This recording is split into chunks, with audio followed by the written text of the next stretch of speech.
you're mounted with. So main things here, you want to keep your elbows in. Don't bring your arms out. Definitely don't hug them. Don't grab the gi. Don't push them here. You want to, and if you end up in a bad spot like this, you're just going to be trying to get your arms in, and you can wiggle like this. So I call that the bump and wiggle.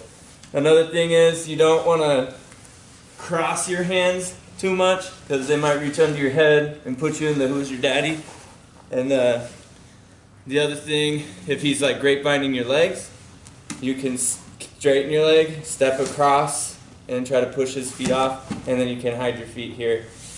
Also, you don't want to let them get their knees up real high in your armpits, like that. And if they do, we're just going to try to wiggle and push down with our arms to keep them here, and then keeping your elbows against their thighs so that if they try to do that, they're going to end up going over your arms and you can get out the back.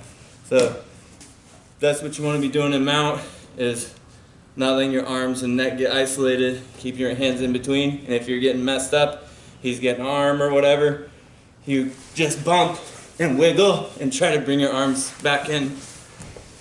Oh.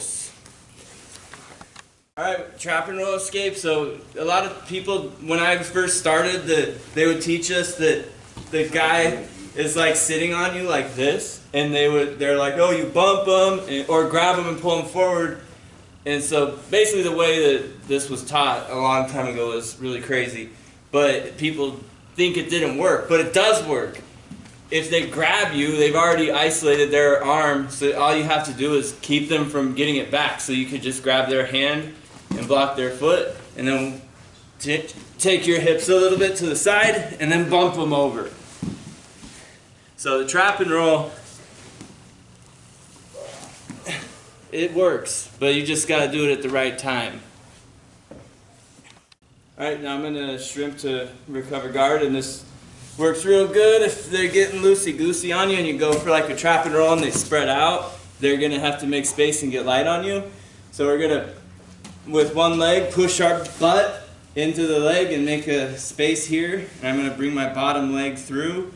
You don't want to bring your top leg through because they could just smash it with their hips and instantly get back past. So always try to bring your bottom leg through. And then once you can push with your leg, you can push with your hands, is kind of the general rule I tell myself. So once my shin is pushing against his hip, I can then push with my hands, and when I push with my hands, I'm trying to push my head away, and then I can start bringing my other leg through and try to get to a guard. Another way we could do this is I can hook his foot like that with my ankle here. So on the same side, I'm bringing my ankle under here, and I'll cross over and stretch his leg out and kick it, and then I turn the other way and elbow escape that side to get my full guard. We're going to escape the mount to single leg X, blocking the hip. My elbow's on the far side of his hip. If it's too far this way, he can push it across, go to my back. So I'm blocking his far hip. I'm either on the inside of his knee here, or on his hip, backing my hands up, bring my feet in close to my butt, I bridge, drive my butt back, get a leg in between us, the other leg, I just push, stretch my upper body back, step on the hip, attack the single leg X. Okay, we're going to go over the kipping escape. So first thing I need to think about is framing at the hips and getting them down to my hips. I need to bring my knees up and get them loaded. Put your feet together so that you can start to kick and get them over your knees and come up to butterfly. One more time. So again, frame, get them down to your hips, load them up,